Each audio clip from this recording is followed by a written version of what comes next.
Hello बच्चों, welcome back to mole career institute. मैं हूं आशीष पांडे। आज हम लोग बात करेंगे क्लास 12 की एनसीईआरटी केमिस्ट्री का एक्सरसाइज चैप्टर 1 का एक्सरसाइज क्वेश्चन यानी एक्सरसाइज नंबर 1.18। तो हम लोग पहले क्वेश्चन रीड करते हैं, फिर देखते हैं कौन सा फार्मूला अप्लाई करेंगे। मेन क्वेश्चन में क्या है, फार्मूला अप्लाई करना। अगर फार्मूला अप्लाई कर लेते हैं तो सॉल्व करना तो ईजी हो जाता है। बहुत सारे स्टूडेंट क्या है, फार्मूला अप्लाई करना ही नहीं जानते कैसे। तो फार्मूला अप्लाई करना कैसे सीखेंगे? जो क्वेश्चन दिया है उसी में पॉइंट रहता है कौन सा फार्मूला इसमें अप्लाई होगा। तो हम लोग देखते हैं, क्वेश्चन पहले पढ़ते हैं। Exercise 1.18, calculate the mass of a non volatile solute. Molar mass दिया हुआ है इसका नॉन वोलेटाइल सॉल्यूट का 40 ग्राम पर मोल, which should be dissolved in 114 gram octane to reduce its vapor to 80%। तो नॉन वोलेटाइल सॉल्यूट इसमें ऐड किया जाता है। Calculate the mass of non volatile solute add किया जाता है। तो इसका मतलब क्या है, अगर नॉन वोलेटाइल सॉल्यूट ऐड किया जाता है तो कौन सा फॉर्मूला अप्लाई करेंगे सॉल्यूशन में? अगर सॉल्यूशन में या सॉल्यूट में नॉन वोलेटाइल सॉल्यूट में अगर क्या है, सॉल्वेंट में अगर नॉन वोलेटाइल सॉल्यूट ऐड करते हैं तो कौन सा हम लोग फार्मूला अप्लाई करेंगे? जब भी नॉन वोलेटाइल सॉल्यूट ऐड करेंगे तो वेपर प्रेशर क्या होगा, डिक्रीज होगा। अगर वेपर प्रेशर डिक्रीज होगा तो हम लोग राउल्स का लगा देंगे फार्मूला कौन सा, relative in lowering of vapour pressure. ठीक है, तो हम फार्मूला क्या करते हैं, देखते हैं कौन सा लगेगा। तो हम लोग P1 नॉट यानी ये प्योर फॉर्म में रहता है माइनस P1 इसको कह सकते हैं या इसको सॉल्यूशन कह सकते हैं सॉल्यूशन का, या इसको कह सकते हैं हम लोग सॉल्यूशन का कह सकते हैं, जिसको हम P1 से लिख लेते हैं। यहाँ पे क्या होगा, P1 नॉट होगा is equal to mole fraction of solute. यहाँ पे मोल फ्रैक्शन किसका होगा, सोल्यूट का, जिससे हम लोग किससे डिनोट करते हैं, बी से। बुक्स में भी दिया हुआ है। यहाँ पे P1 को किससे डिनोट कर लेते हैं हम लोग, सॉल्यूशन से डिनोट कर लेते हैं कि इजी हो जाता है हम लोग समझने में। तो देखते हैं कैसे इसको सॉल्व करते हैं, कैसे वेपर प्रेशर किसका कैसे निकालेंगे। तो calculate the mass of non volatile solute का मास निकालना है हम लोगों का। एक फार्मूला मास निकालने के लिए जैसे आएगा calculate the mass of non volatile solute, तो बच्चे क्या करेंगे, तुरंत वो फार्मूला लगा देंगे लास्ट वाला। कौन सा फार्मूला है हम लिख के बता देते हैं कि ये फार्मूला कौन सा सब लोग लिखते हैं। तो जो फार्मूला सब लोग बच्चे लोग क्या है, स्टूडेंट सबसे पहले अप्लाई करते हैं, जिससे क्वेश्चन क्या है, गलत हो जाता है। तो फार्मूला क्या है, P1 naught minus P1 upon P1 naught is equal to, अब यहाँ पे मास ले लेंगे हम लोग। मास कैसे लेते हैं, कौन सा लेंगे, कौन सा लेंगे, कौन सा लेंगे, यहाँ पे मास लेंगे W2 इंटू M1, फिर क्या लेंगे M2 इंटू W2। जैसे हम लोग ये अप्लाई करते हैं, जैसे हम लोग ये अप्लाई करते हैं, क्या है, जैसे यहाँ पे M2 यहाँ पे क्या होगा, WN होगा। जैसे हम लोग ये फार्मूला अप्लाई करते हैं, इस पे क्वेश्चन सॉल्व करते हैं, क्वेश्चन क्या है, गलत हो जाता है, आंसर गलत हो के आएगा।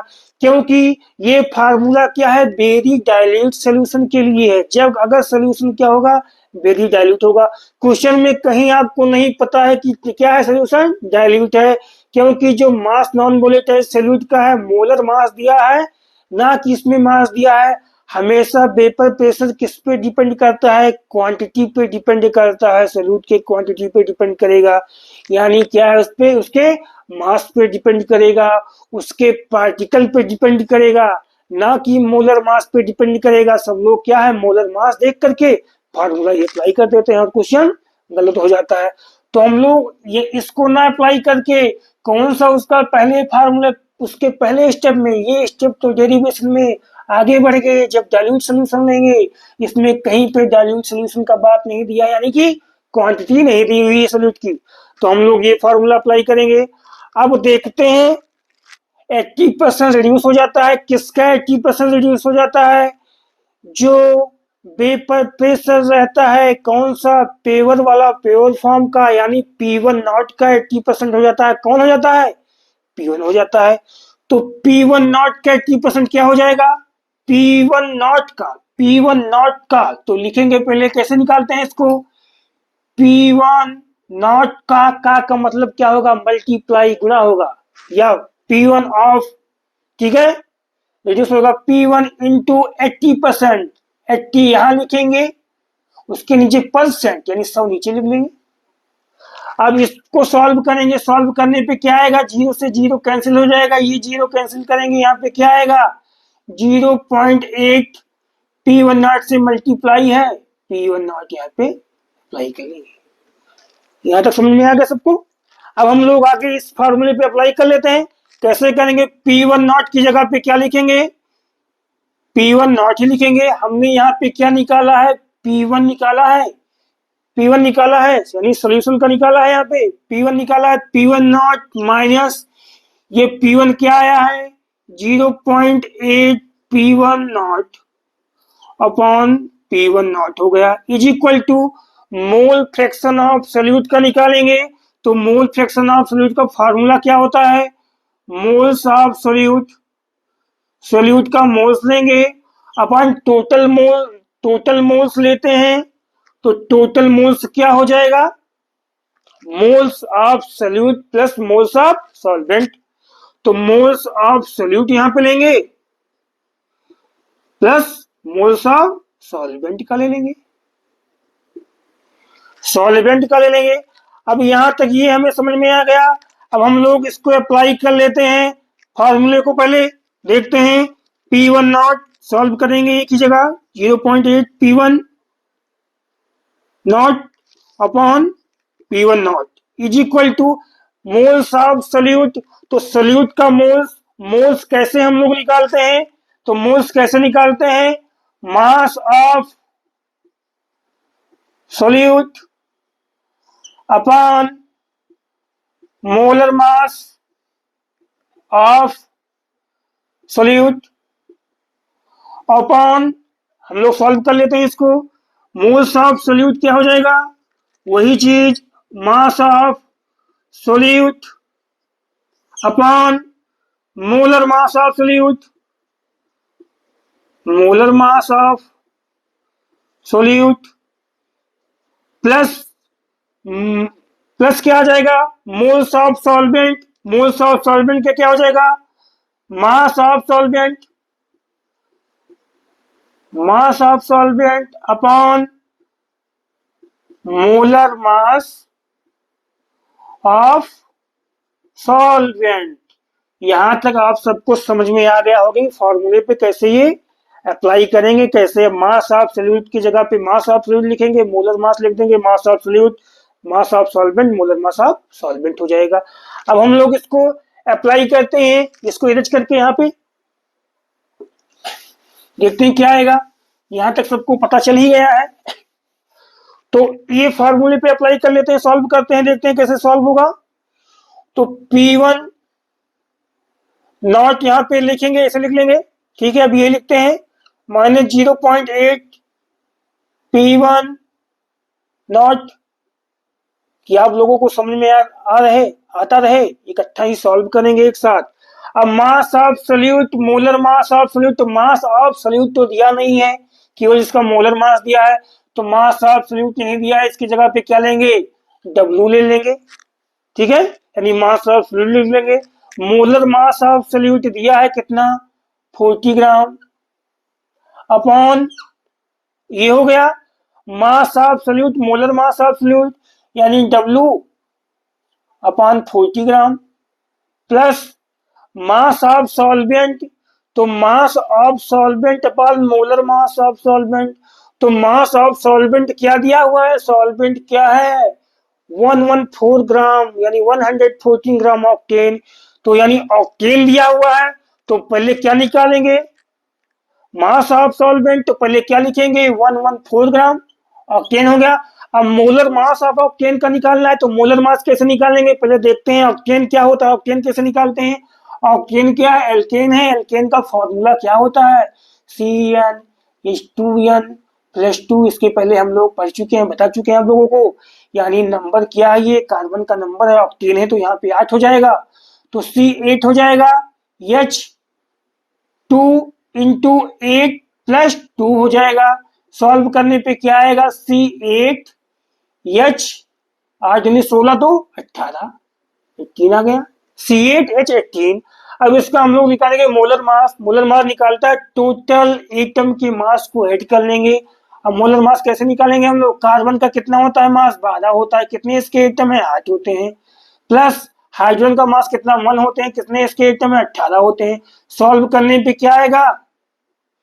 ये आएगा 96 प्लस 18 114 ग्राम।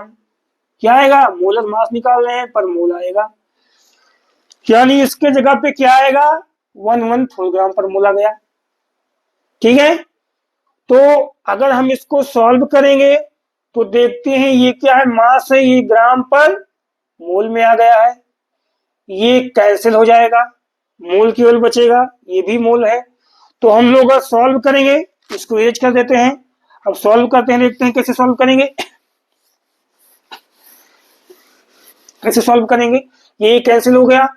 अब इसको सॉल्व करते हैं, यहाँ पे कैसे इसको सॉल्व करेंगे? अब देखते हैं P1 naught minus 0.8 P1 not है, तो P1 नॉट को हमने क्या ले लिया? कॉमन ले लिया। जैसे कॉमन लेंगे यहाँ पे क्या बचेगा? 1 माइनस 0.8 अपॉन P1 नॉट, ये बच गया, is equal to W upon 40 upon W upon 40 plus 1। यहां से कैंसिल होकर क्या बचा था? 1 बचा था। ये सॉल्व कर लिया। अब P1 नॉट से P1 नॉट कैंसिल हो गया, P1 नॉट से P1 कैंसिल हो गया। अब 1 में से 0.8 को घटा देंगे, कितना आएगा? 0.2 आ जाएगा, इज इक्वल टू, इसको हम लोग सॉल्व करेंगे W अपॉन 40। हम लोग इसको सॉल्व करते हैं, कितना आएगा? 40 एकम 40, यानी सॉल्व करने पे क्या आएगा? W प्लस 40 अपॉन 40, ऐसे आ गया ये। ठीक है, अब 0.2 is equal to W upon 40, इसको ऊपर लेके जाएंगे तो 40 ये सबसे ऊपर चला जाएगा, अपॉन W प्लस 40, ये ऐसे आ जाएगा, ये ऐसे आ जाएगा। अब देखते हैं कैसे सॉल्व करेंगे इसको। अब इसको 40 से 40 हो गया कैंसिल, जैसे 40 से 40 कैंसिल हो गया, अब हम लोग इसको यहाँ पे लिखते हैं, जैसे 40 से 40 कैंसिल हो गया। अब 0.2 इज इक्वल टू क्या आएगा? W upon W plus 40। अब W प्लस 40 आ गया। अब इसको इससे क्या कर दिया जाए? मल्टीप्लाई कर दिया जाए, तो क्या हो जाएगा मल्टीप्लाई करने पे? 0.2 W ये हो गया, प्लस इससे मल्टीप्लाई करेंगे, कितना आ जाएगा? 8 आ जाएगा, यानी 40 दूना कितना हो जाएगा? 80 होता है, एक पॉइंट लगा देंगे, 8 आ जाएगा, इज इक्वल टू यहाँ पे क्या आ गया? W को लिख लेंगे। ये यहाँ तो समझ में आ गया। अब क्या करेंगे हम लोग? इस 0.2 W को इधर लेके जाएंगे, जैसे इधर लेके जाएंगे तो ये क्या है? प्लस में है, इधर जाएगा तो माइनस में हो जाएगा, तो 8 is equal to W minus 0.2 W, ये आ गया। अब सॉल्व करने पे 8 इज इक्वल टू W में से 0.2 W को घटाएंगे तो क्या आ जाएगा? 0.8 W, ये आ गया 0.8 W। आ गया समझ में? आ गया समझ में? तो 0.8 W आ गया, 0.8 W आ गया। अब इस 0.8 को इधर लेके आइए, मीन्स क्या हो जाएगा? 8 अपान 0.8 इज इक्वल टू W। ठीक है, 1 पॉइंट जैसे यहां से काटेंगे क्या हो जाएगा? 0 यहाँ पे बढ़ जाएगा, 0 यहाँ पे बढ़ जाएगा। अब जैसे कट करके यहाँ पे सॉल्व कर लेते हैं हम लोग, 8 दो 80, यानी W क्या आ जाएगा यहाँ पे? W इज इक्वल टू क्या आएगा? 10 ग्राम। क्या आ गया? 10 ग्राम आ गया। W क्या आ गया? 10 ग्राम आ गया। यहाँ हम लोग सॉल्व कर लिए हैं, 10 ग्राम आ गया है। बहुत लोगों को यहाँ पे प्रॉब्लम होगी कि ये कैसे आ गया, तो ये कैसे आ गया? W में से 0.2 W घटा देंगे तो ये W 1 है। अगर ऐसा आप लोगों को नहीं समझ में आ रहा है तो इसको और इजी मेथड से सॉल्व कर दिया जाता है। कैसे सॉल्व करेंगे? यहाँ पे 8 लिखेंगे, यहाँ पे क्या है W को कॉमन ले लेंगे, जैसे W को कॉमन लेंगे यहाँ पे 1 माइनस 0.2 आ जाएगा। ये तो समझ में आ रहा है, यहाँ पे 8 है ही है, 1 पॉइंट 0 पॉइंट आ जाएगा। अब जब सॉल्व करेंगे तो क्या आ जाएगा, 8 इज इक्वल टू 1 में से 0.2 घटाएंगे, क्या आएगा 0.8 आएगा, यानी W टू 0.8।